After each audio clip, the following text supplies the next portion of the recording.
안녕하십니까. 자, 이번 시간에는요, 우리 기본적 분석을 공부하겠습니다. 기본적 분석의 내용을 일단 거칠게라도 전체적으로 한번 조감하는 시간 갖도록 하겠습니다. 자, 일단 기본적 분석이라 그랬죠? 자, 기본적 분석하고 대비되는 게 뭐냐면 기술적 분석입니다. 기술적 분석인데, 이 기본적 분석하고 기술적 분석은 이렇게 접근 방법이 약간 차이가 나요. 둘 다 투자 분석입니다. 투자 분석인데 투자 분석의 내용적인 측면에서 보면 조금 다른데, 기본적 분석은 일단 주식의 내재 가치를 찾는 게 그 목적입니다. 그런데 기술적 분석은 내재 가치하고는 상관이 없어요. 내재 가치는 관심이 없다라는 게 특징이 되겠죠. 자, 다음에 기본적 분석은 기업의 재무제표 자료를 보통 씁니다. 재무제표 자료를 써서 분석을 해서 그래서 이제 투자 분석을 하는 거죠. 근데 기술적 분석은 재무제표를 쓰는 것이 아니라 과거의 가격이나 또는 거래량 같은 것을 중시해서 그걸 분석을 합니다. 그래서 재무자료를 보는 거하고 가격이나 거래량 자료를 보는 게 다르죠. 그리고 기술적 분석에서는 이 가격이나 거래량을 이 도표화해서 그래서 분석을 합니다. 그래서 차트를 중시합니다. 차트. 우리가 이제 기술적 분석의 내용에서 다룰 겁니다. 차트. 도표화한다라는 거. 이런 게 중요하다라는 거고요. 자, 그 다음에 이제 기술적 분석에서는 되게 어떤 것을 중시하냐면 수요 공급이 결국 가격에 영향을 미친다. 그래서 그런 것들을 생각을 하죠. 그 다음에 기본적 분석에서는 이 주식 가치가 무엇에 의해서 변하느냐. 그 주가 변화의 원인에 관심을 갖습니다. 원인에 관심을 갖는데 이 기술적 분석은 주가 변화의 원인 같은 거 관심 없습니다. 관심 없고 그냥 주가가 어떻게 변하느냐 그 현상에만 관심이 있다. 이런 게 특징이 되겠죠. 자, 그래서 기본적 분석과 기술적 분석 이렇게 접근 방법이 약간 차이가 있는데 기본적 기술적 분석은 분석해 나가는 방식이 두 가지 방식이 있는데 처음에 톱다운 방식이라는 게 있어요. 톱다운 방식은 이제 하향식이다 이렇게도 얘기하고요. 그다음에 이제 아래서 위로 분석해 들어간 거를 요거하고 대비되는 게 뭐냐면 대비되는 게 바텀업 방식이라는 게 있어요. 바닥에서부터 올라온다 이거죠. 바텀업 방식. 그런데 탑다운 방식은 어떻게 하는 거냐면 어떤 종목을 선택하기 위해서 먼저 크게 경제 분석부터 합니다. 경제 분석을 하고 그 다음에 섹터 분석을 해요. 산업 분석을 하고 그 다음에 기업의 종목을 여러 가지 뽑아가지고 기업 분석을 하고 종목까지 선정하는데 요때 이렇게 큰 쪽에서 작은 쪽으로 이렇게 분석해 나가면 이걸 탑다운 방식이라고 그래요. 그래서 큰 쪽에서 작은 쪽으로 이렇게 분석해 나가는 걸 탑다운 방식이라고 하고 거꾸로 이렇게 작은 쪽에서 큰 쪽으로 이렇게 올라오는 기업에서 산업, 경제 분석으로 올라오는 거를 바텀업 방식이라고 하는데 일반적으로 투자 분석을 할 때 기본적 분석을 할 때는 탑다운 방식을 씁니다. 이게 더 우월하다 그런 뜻이 아니에요. 일반적으로 이걸 쓴다라는 거고 우리 책도 그래서 이런 방식으로 구성되어 있습니다. 그래서 먼저 경기 분석을 하고 그 다음에 이제 이렇게 기본적 분석을 하는 거예요. 우리 교재 맨 앞에 경기 분석이 그겁니다. 경제를 먼저 알아야 되기 때문에 그렇다는 거죠. 그리고 책도 다 이런 식으로 되어 있습니다. 그래서 이 탑다운 방식을 위주로 해서 책이 구성되어 있다. 그리고 일반적으로는 탑다운 분석을 한다라는 거 알아놓으시기 바랍니다. 자, 그러면 우리 교재를 한번 보겠습니다. 일단 기본적 분석의 개요를 보는데 앞부분은 정말 개요니까 쭉 한번 읽어보세요. 읽어보시는데 자, 다음 페이지 보면 이런 게 나와요. 두 번째 단락에 통상적으로 주식 가격을 예측하는 방법에는 기본적 분석과 기술적 분석에 의한 접근 방법이 있다는 거죠. 접근 방법이 달라요. 그래서 기본적 분석과 기술적 분석에 의한 접근 방법 둘로 나눠진다는 거예요. 투자 분석이. 자, 그런데 이때 다음 밑으로 다섯 번째 줄에 보면 이런 게 나오죠. 기본적 분석은 기업의 진정한 가치 이렇게 얘기하죠. 진정한 가치 이걸 내재 가치 또는 본질 가치 또는 불변 가치 이렇게 다르게 부릅니다. 근데 같은 거예요. 진정한 가치 즉 내재 가치예요. 이것을 기업의 내재 가치 또는 본질 가치라고 한다를 찾아내고 이렇게 찾아낸 가치가 시장에 반영될 것으로 기대하게 된다는 거예요. 그래서 기본적 분석의 핵심은 그 기업의 진정한 가치를 찾는 것이 그게 목적이에요. 그래서 그 진정한 가치, 어떤 기업의 가치가 그게 10,000원이야. 지금 현재 주가가 이게 진정한 가치가 10,000원이야. 그러면 시장에서는 10,000원에 정확하게 거래되는 게 아니라 시장은 여러 가지 사람들이 다른 정보를 가지고 불완전한 시장에서 거래를 하기 때문에 10,000원보다 비쌀 수도 있고 쌀 수도 있어요. 이때 10,000원보다 비싸면 고평가됐다고 해서 팔고 10,000원보다 싸면 어떻게 돼? 저평가됐으니까 사는 겁니다. 그러면 이게 싸니까 사고 비싸니까 파는 건데 싸다 비싸다를 어떻게 판단하느냐? 그것이 바로 기업의 내재 가치예요. 내재 가치가 바로 싸다 비싸다를 판단하는 기준이 되는 거죠. 자, 그래서 그 밑에 뭐 그걸 설명하고 있습니다. 쭉 설명하고 다음 단락에 보면 반면에 기술적 분석은 주가는 시장에서 수요와 공급에 의해서 결정되고 수요와 공급은 시장에 참여하는 투자자의 심리 상태에 의해서 결정된다고 본다. 이거 보세요. 자, 기술적 분석은 수요와 공급을 중시한다는 거죠. 근데 수요나 공급은 여러분들 경제 기본 이론을 공부하신 분들은 수요란 일정 기간 동안 주어진 가격에 대응하여 어떤 재화를 구매하고자 하는 욕망이고 공급은 일정 기간 동안 주어진 가격에 대응하여 어떤 재화를 공급하고자 하는 욕망이에요. 그래서 사실은 둘 다 욕망입니다. 그래서 경제학은 욕망의 학문이에요. 그래서 수요 공급은 사실은 그 밑바닥에 뭐가 있냐면 투자자들의 심리, 욕망이 밑에 있다라는 거죠. 근데 심리가 눈에 보여요, 안 보여요? 안 보이죠. 심리는 눈에 안 보이죠. 근데 거래하는 과정에서 무엇에 의해서 나타납니까? 심리? 사고자 하는 욕망이 강하면 가격이 올라가겠죠. 팔고자 하는 욕망이 강하면 가격이 떨어지겠죠. 하여튼 이런 식으로 가격과 그리고 거래량에 의해서 나타나죠. 가격과 거래량에 의해서 심리가 투영돼서 나타나잖아요. 그것을 표로 도표화해서 만드는 거예요. 그래서 우리가 기술적 분석 우리가 나중에 하겠지만 맨 차트입니다. 그래서 기술적 분석가를 일명 차티스트라고 하는 거예요. 자, 그래서 심리 상태에 의해서 결정된다. 그 밑으로 세 번째 줄을 보면 또한 기술적 분석에서는 주가가 일정한 형태를 지니고 있으므로 과거 중요하죠. 과거 주가 움직임을 파악함으로써 미래 주가의 변동 추이를 알 수 있다고도 가정을 합니다. 그래서 이 사람들은 과거 가격, 과거 거래량 이 과거를 중시해요. 그것을 수급에 의해서 수급이라는 프리즘을 통해서 도표화해서 그래서 보는 거죠. 자, 그다음에 자, 그 밑에 한번 보시죠. 본장에서는 기본적 분석에 대해 살펴보기로 한다. 주식을 발행한 기업의 본질, 그러니까 내재 가치, 요걸 찾아내기 위해서 우리는 기업 자체에 대한 분석, 기업 분석, 해당 기업이 속한 산업에 대한 분석, 산업 분석, 그리고 산업이 영위되는 경제에 대한 분석, 경제 분석을 행하게 된다. 분석의 과정에서 기업 분석, 산업 분석, 경제 분석의 순으로 분석을 행하는 것을 바텀업 방식이라 하며 반면에 경제, 산업, 기업 분석의 순으로 행하는 걸 탑다운 방식이라 한다. 이것을 기업 가치 분석의 3단계 분석이라 하는데 일반적으로 탑다운 방식을 따른다고 한다.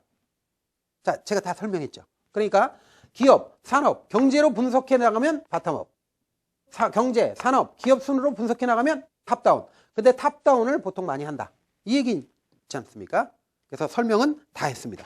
자, 이제 우리 교재를 한번 보세요. 경제 분석이죠. 우리 책이 그렇게 돼 있다는 거예요. 반복적으로 나오지만 경제 분석을 먼저 하겠다 그런 얘기입니다. 교재를 잘 보시면 경제 분석이 먼저 나오는 거예요. 그래서 경제 분석이 나오는데 우리 교재의 특성상 산업 분석이 빠졌어요. 우리 책에서는 산업 분석이 빠졌어요. 산업 분석은 뭐 버논이라는 사람의 제품 수명주기 분석이나 아니면 마이클 포터의 무슨 뭐 산업의 경쟁 강도 이런 거 해야 되는데 그게 쏙 빠졌어. 우리 책에서는 빠지고 기업 분석으로 바로 넘어가요. 그 순서가 그렇게 돼 있다는 거예요. 자, 그러면 먼저 경제 분석을 해야 되는데 우리 책을 잘 보시면 경기 전망부터 이렇게 쭉 나오거든요. 경기 전망부터 쭉 나오는데 7개인가 나와요. 그래서 요거는 지우고 하겠습니다. 요 부분은 자, 요 부분부터 하는데 첫 번째로 경기 전망부터 나와요. 근데 경기 전망은 볼 필요가 없어요. 왜 그러냐면 요거 중복돼요. 경기 전망에 대해서는 뭐 경기 순환 사이클 해서 정점, 저점, 주기, 진폭 이런 거 나오는 거 지난 시간에 했던 거예요. 경기 분석에서 했던 거예요. 반복되는 거예요. 그래서 경기 전망과 주가, 경기 전망이 주가에 어떻게 영향을 주느냐, 경기 상태가 얼마나 영향을 주느냐 하는 거는 반복되는 얘기입니다. 그다음에 두 번째가 이제 통화량과 주가가 있어요. 통화량이 주가에 어떤 영향을 주느냐 하는 것이 있고, 그다음에 금리가 얼마나 영향을 주느냐, 물가가 얼마나 영향을 주느냐, 환율이 얼마나 영향을 주느냐, 원자재가 얼마나 영향을 주느냐, 원자재 가격이. 그 다음에 마지막으로 외국인 투자자, 외국인 투자 동향, 이것이 우리나라 주가에 어떻게 영향을 주느냐. 그래서 하나, 둘, 셋, 넷, 다섯, 여섯, 7개 있습니다. 근데 이게 이제 간단하게 이제 키워드 위주로 해서 딱딱딱딱 매치를 시켜가지고 시험에 내는 거예요. 근데 이걸 보는데 첫 번째 경기 전망과 주가는 볼 게 없다. 별로 없다. 이렇게 알아놓으시면 돼요. 자, 그러면 경기 전망과 주가는 우리가 배웠던 내용들 또 나옵니다. 그렇기 때문에 여러분들 읽고 넘어가세요. 경기가 좋아지면 경기가 좋아질 것 같으면 주가가 올라가고 경기 안 좋을 것 같으면 주가 떨어진다. 이런 내용 아니겠어요? 큰 틀은 그런 거죠. 자, 그래서 넘어가고요. 통화량과 주가를 보는데 통화량과 주가를 보는 거예요. 통화량과 주가를 보는데 이것도 역시 제가 경기 분석에서 설명했던 겁니다. 통화량과 주가에서 이런 거예요. 통화량이 증가하잖아요. 그러면 금리가 떨어지죠. 단기적으로. 금리가 떨어지는데 이렇게 단기적으로 통화량이 늘어나서 금리가 떨어지는 효과를 유동성 효과라고 합니다. 유동성 효과라고 하는데 유동성 효과는 단기 효과예요. 단기 효과. 자, 그런데 자, 이렇게 유동성이 증가해서 금리가 떨어지고 경기가 활성화되면 사람들이 돈을 버니까 소비를 늘리게 되고 그렇게 소득이 늘어나고 소득이 늘어나면 소비가 늘어나니까 소비가 늘어나면서 금리가 다시 올라가더라 하면 이런 걸 뭐라고 그래요? 소득 효과라고 한다. 소득 효과가 발생하는데 소득 효과는 바로 금리를 올리는 효과예요. 자, 그와 더불어서 이렇게 경기가 활성화되면 어떻게 돼요? 물가가 오르게 되고 물가가 오르면 자연히 물가가 오르니까 자, 화폐 구매력이 떨어지는 거니까 물가 상승과 동시에 같이 금리도 올라가더라 이거지. 금리가 올라가는데 요걸 뭐라고 그러냐면 피셔 효과 또는 기대 인플레이션 효과라고 하거든요. 피셔 효과라고 하는데 요것도 역시 금리를 올리는 효과예요. 근데 이 두 개가 뭐냐면 장기 효과거든요. 그래서 장기적으로 궁극적으로 금리가 올라갈 것이냐 떨어질 것이냐는 단기적인 유동성 효과와 장기적인 소득 효과, 피셔 효과 중에 어떤 것이 더 크냐. 이쪽이 더 크다 그러면 금리가 떨어질 것이고 이쪽이 더 크다 그러면 금리가 올라갈 거예요. 그래서 요것이 크기가 어떻게 되느냐에 의해서 결정되더라 하는 거 이런 것들을 생각을 해야죠. 이런 것들을 먼저 이해하고 대개 보면 통화량이 증가해서 금리가 떨어지면 주가도 올라요. 주가가 오르죠. 오르는데 장기적으로 봤을 때는 금리가 또 올라가는 이렇게 소득 효과나 피셔 효과도 있기 때문에 장기적인 추이는 좀 생각해 봐야 되겠죠. 그래서 그런 내용들이 있어요. 그래서 교재를 한번 보겠습니다. 통화량과 주가.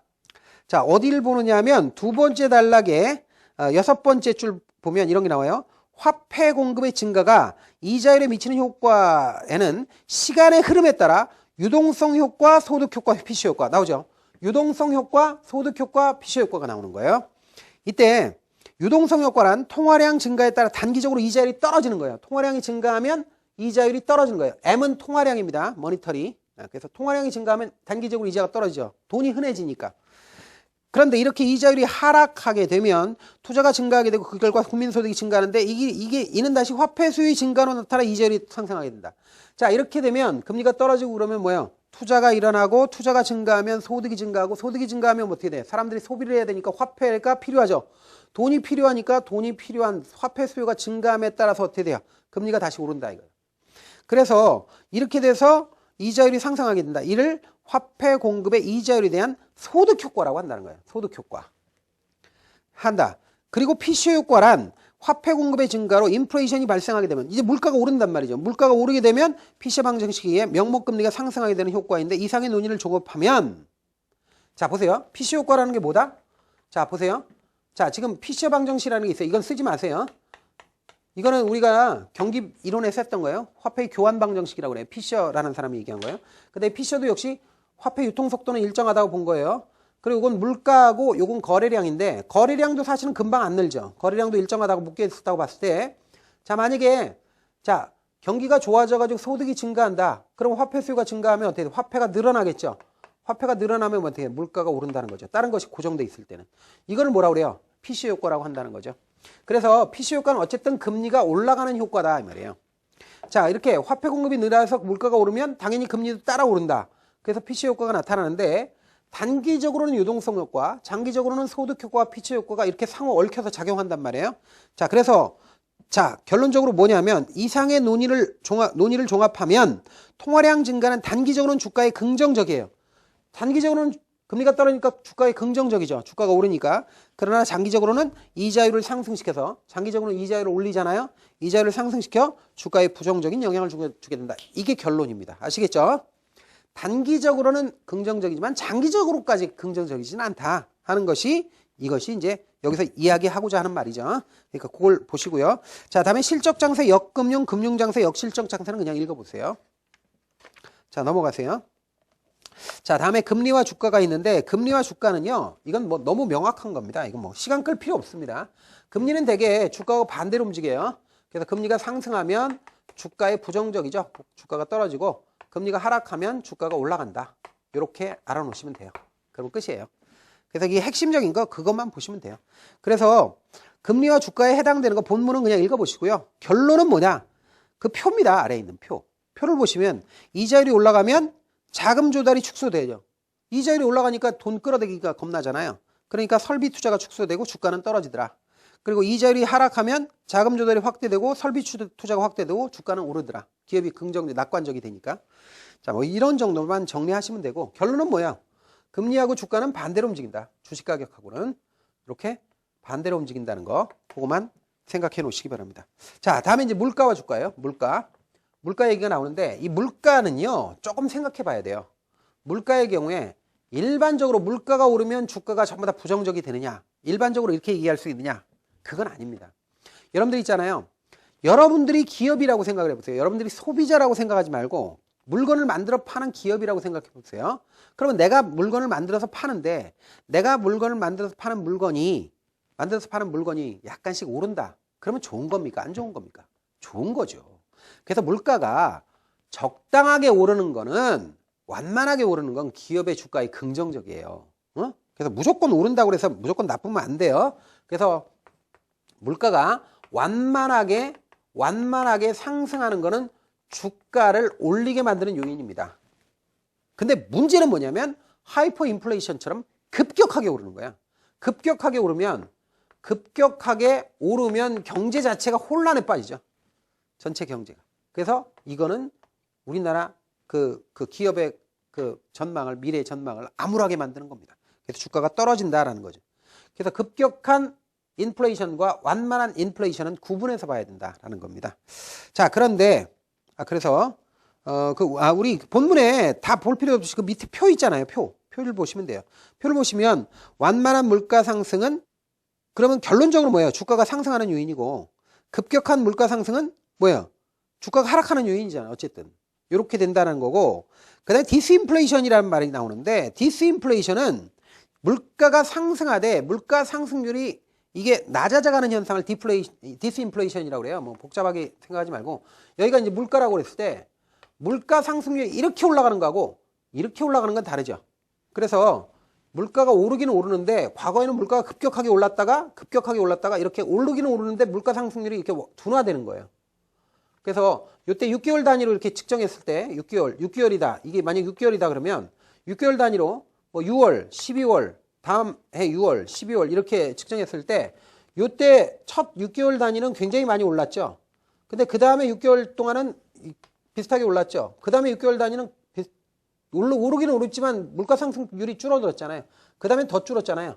이렇게 물가 상승률이 줄어드는 상태, 물가가 오르긴 오르라도 줄어들면서 올라가면 이걸 디스인플레이션이라고 합니다. 그러니까 물가 상승률 자체가 낮아지면서 올라가는 거죠.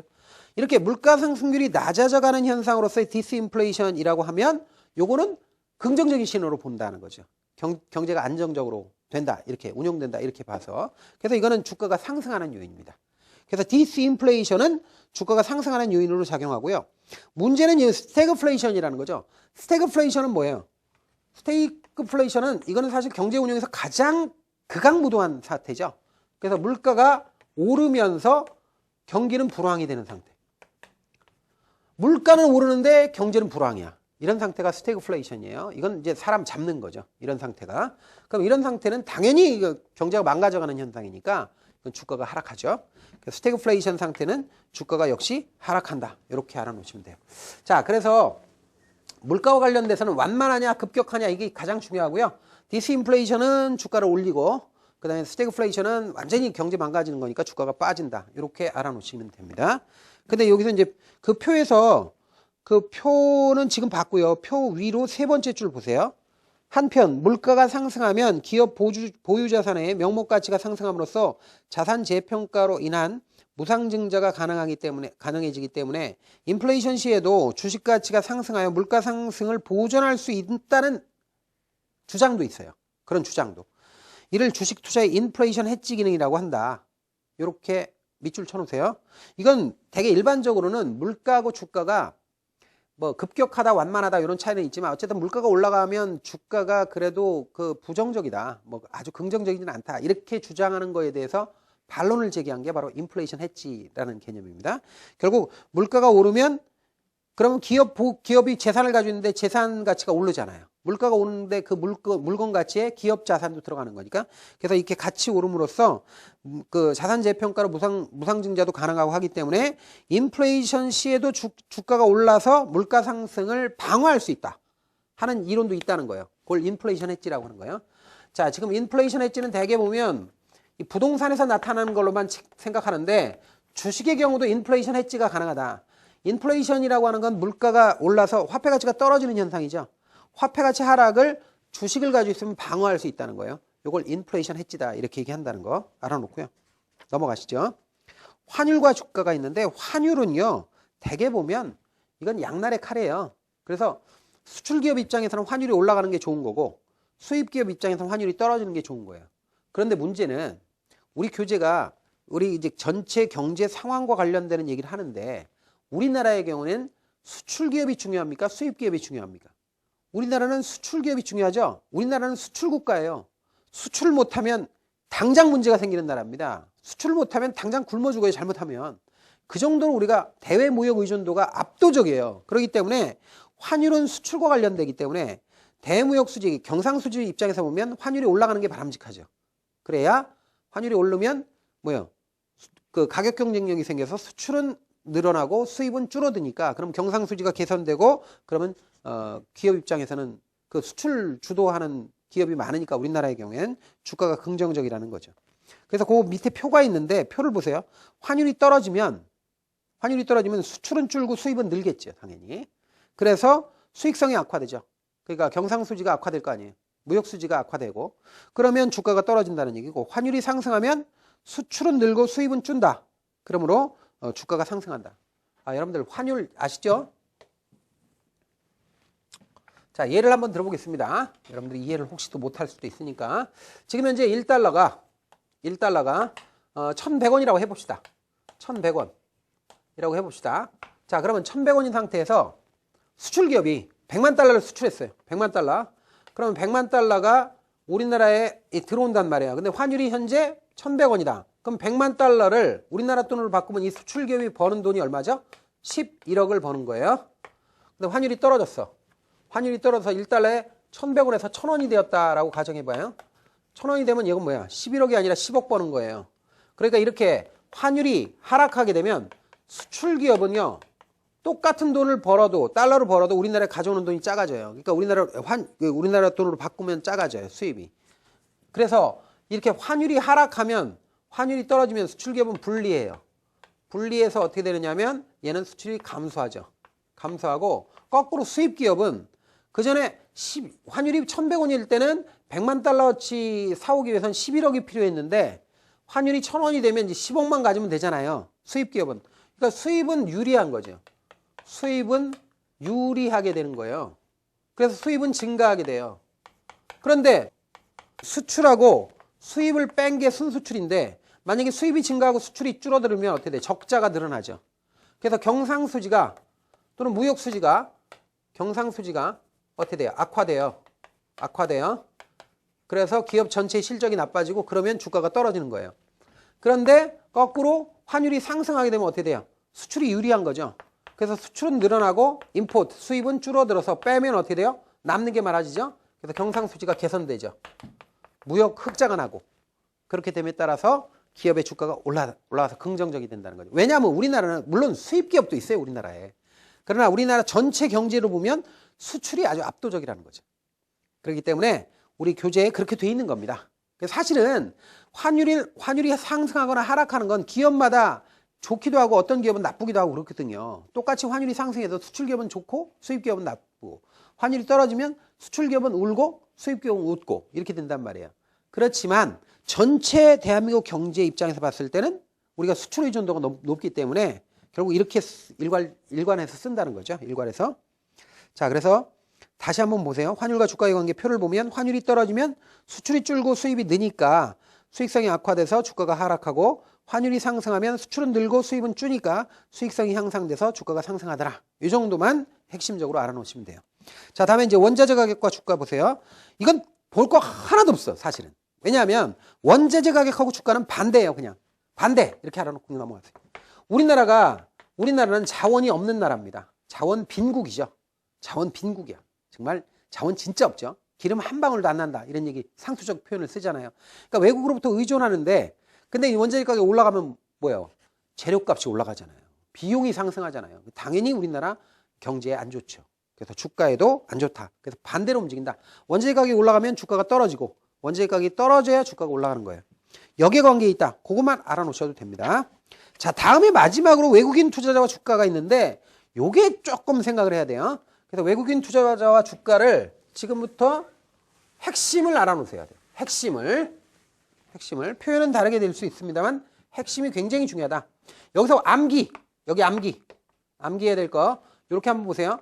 환율이에요. 이게 E가 exchange rate, 그러니까 그 환율, 교환 비율, 환율이 떨어지고 주가도 떨어지는데 외국인 투자자가 우리나라 달러를 우리나라 돈을 원화로 바꿔서 주식 투자를 할 거 아니에요. 주식 투자를 해서 주가가 떨어짐에도 불구하고 안 팔고 더 사는 경우가 있어요. 어떤 경우냐? 주가가 떨어지더라도 환율이 같이 떨어지는데 환율 하락률이 더 커. 환율이 더 많이 떨어져. 그러면 주식을 매입합니다. 그런데 주가가 올라도요. 주식을 매입하지 않는 경우가 있어요. 어떤 경우에 매입하지 않냐면 환율이 오르는데 주가가 오르는데 환율도 올라. 근데 환율이 더 올라. 그러면 절대 주식을 매입하지 않고 오히려 팝니다. 자, 그러면 요거를 암기해야 돼요. 이건 앞에는 환율이에요. 이건 주가고 환율이 주가가 떨어짐에도 환율이 더 떨어진다면 주식을 매입한다. 자, 주가가 올라도 환율이 더 오른다면 주식을 매입하지 않는다. 이거 기억해야 돼요. 그럼 예를 한번 들어보죠. 자, 우리나라에서 외국인이 존이라는 외국인이 1달러를 들고 와. 아주 그냥 째째하게 예를 들어봅시다. 1달러를 들어와서 우리나라 주식을 사는데 이 당시 환율이 1달러에 1,000원이었어. 1,000원. 그래서 1,000원 주고 샀어.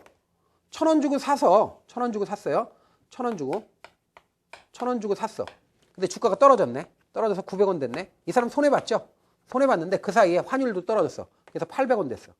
환율이 800원이 됐다고 쳐요. 1달러에 800원. 그럼 얘는 주식을 더 삽니다. 주가가 떨어졌는데도 주식을 더 사. 왜 그러냐면 지금 현재 900원이 되었다 하더라도 궁극적으로 이 존이라는 친구는 외국 사람이잖아요. 그럼 결국 지네 나라 돈으로 바꿔서 나가야 되는데 900원을 가지고 환율 시장에 가니까 1달러에 800원이야. 그러니까 아무리 주가가 떨어졌어도 900원 떨어진 주가 그 주식을 판 돈으로 밖에 나가면 어떻게 돼? 1달러에 800원이 되었기 때문에 가지고 나갈 때는 1달러보다 더 많은 돈을 가지고 나가죠. 아시겠죠? 이해가 됩니까? 자, 환율 1달러 들고 들어와서 1,000원에 바꿔서 팔아서 900원으로 떨어졌다 하더라도 나갈 때 환율이 더 떨어져가지고 800원 되면 1달러보다 더 가지고 나간다고요. 그러니까 주가가 떨어지더라도 환율이 하락한 것이 주가 하락률보다 더 크다면 이 사람은 돈을 버는 거예요. 그렇기 때문에 주식을 오히려 더 매입합니다.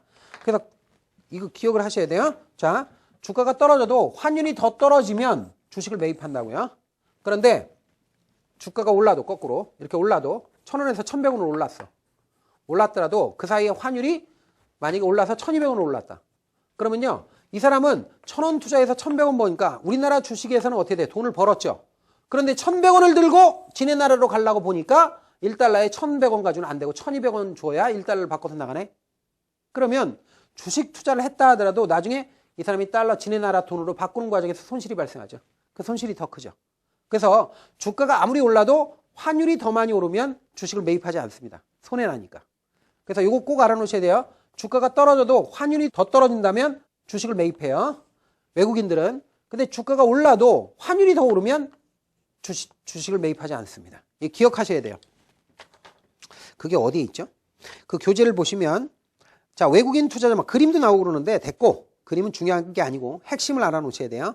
외국인 투자자와 주가에서 지금 두 번째 단락의 6번째 줄에 이런 게 나와요. 즉 외국인 투자가는 주식이 내릴 것이라고 예상되더라도 투자 대상 국가의 환율 인하율이 주가 하락률을 상회할 경우 이거 보세요. 환율 인하율이 주가 하락률을 상회한다면 이쪽이 더 크다면 어떻게 되는 거예요? 상회할 경우에는 주가 하락률을 상회할 경우는 주식을 매입한다라고 되죠. 주식을 매입한다고요. 네? 또 주가가 오를 것이라고 전망되더라도 환율 인상률이 주가 상승률을 초과할 경우 환율 인상률이 주가 상승률을 초과한다. 이렇게 크다 이거죠. 이럴 경우에는 주식을 매입하지 않는다. 이게 핵심입니다. 아시겠죠? 그래서 주가가 떨어지더라도 환율이 더 많이 떨어지면 주식을 살 것이고 주가가 오르더라도 환율이 더 많이 오르면 주식을 사지 않는다. 이거 꼭 기억해야 됩니다. 이게 헷갈리거든요. 그래서 알아놓으셔야 돼요. 자, 그래서 그게 핵심적인 내용이니까 핵심적인 내용을 정리를 하셔야 돼요. 그래서 오늘 배운 내용 보세요. 자, 지금 기본적 분석과 기술적 분석을 나누는 거. 기술적 분석에서 또 한 번 다루니까 괜찮아요. 기본적 분석의 큰 틀 알아놓으시고요. 기본적 분석은 기본적으로 경제 분석, 산업 분석, 기업 분석 순서로 이렇게 큰 쪽에서 작은 쪽으로 분석해 나가는 것이 일반적으로 많이 하는데 이걸 탑다운 방식이라고 한다. 바텀업 방식도 있긴 있는데 바텀업 방식은 많이 쓰지 않는다. 이렇게 알아놓고요. 그 다음에 경제 환경하고 주가와의 관계에서 일단 경기 전망은 우리가 공부했고, 그 다음에 통화량에서 봐야 될 건 통화량이 늘어나면 단기적으로 금리가 떨어지는 유동성 효과로 주가가 단기적으로 오를 수 있지만 장기적으로는 소득 효과와 피처 효과 때문에 금리가 올라가니까 장기적으로까지 오른다고 얘기할 수는 없다. 장기적으로는 부정적이다라는 거. 그 다음에 금리와 관련되는 건 금리는 그냥 주가하고 반대로 움직인다. 그냥 이렇게 알아놓으시고요. 물가와 관련되는 거는 완만한 물가 상승은 주가에 긍정적이지만 급격한 물가 상승은 주가에 부정적이고, 디스인플레이션은 주가에 긍정적인데 스태그플레이션은 주가를 떨어뜨린다라는 거 기억을 하시고요. 그 다음에 환율과 그 주가와의 관계에서 보면 환율이라고 하는 것은 우리나라 같이 수출 주도, 수출의 의존도가 높은 나라는 환율이 상승하면 수출이 늘고 수입이 줄기 때문에 그 실적이 개선되기 때문에 주가가 오르고, 환율이 떨어지게 되면 수출은 줄고 수입은 늘기 때문에 기업 실적이 악화됨으로써 주가에 부정적이다. 주가를 떨어뜨린다. 이거 기억하시고요. 원자재 가격은 딴 거 볼 필요 없어. 반대로 움직인다. 국제 원자재 가격이 오르면 주가가 반대로 떨어지고, 원자재 가격이 떨어지면 오른다. 반대로 움직인다. 역의 관계다. 그다음에 외국인은 조금 생각해 봐야 된다. 이게 외국인. 복잡하니까. 자, 외국인들은 주가가 떨어지더라도 환율이 하락이 주가 하락분보다 더 크다면 주식을 매입할 것이고, 주가가 오른다 하더라도 환율 상승이 주가 상승률보다 더 크다면 그러면 주식을 매입하지 않을 것이다 하는 거 기억을 하시기 바랍니다. 그래서 7개를 했습니다. 1번, 2번, 3번, 4번, 5번, 6번, 7번 7개의 덩어리를 봤는데 시험에 아주 잘 나오니까 꼭 정리하시기 바랍니다. 자, 이렇게 해서 이번 시간에 경제 환경을 위주로 해서 공부를 했습니다. 자, 그러면 다음 시간에는 기업 분석을 공부하도록 하겠습니다. 수고하셨습니다.